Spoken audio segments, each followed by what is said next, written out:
ఎలా కూర్చొని ఎలా కూర్చోను? అవును కదా, వెనక్కి తిరిగి పడుకోండి. ఆ, అలాగే. ఆ, ఆ, ఆ. అబ్బో, అమ్మా, అయ్యో. ఇది ఎక్కడుంది నొప్పి చూపియండి. ఆ, ఆ, పో అవతలకి. మీ ఇంటికి వచ్చి నేను తప్పు చేశా. వెళ్ళిపోతా మా ఇంటికి. తాతయ్య, మీ ఇల్లు ఇక్కడి నుంచి ఎంత దూరం ఉంటుంది? ఆ, కరెక్ట్గా 3 కిలోమీటర్లు ఉంటుందిరా. హాయ్, 3 కిలోమీటర్లా? ఒకసారి ర్యాకెట్ పట్టుకోండి చేతిలో. ఇప్పుడు ఎందుకురా? పట్టుకో తాతయ్య, చెప్తాను. సరే పట్టుకున్నాలే.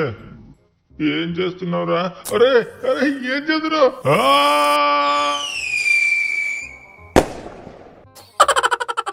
నాన్న, నాన్న, ఎక్కడ్రా మా నాన్న?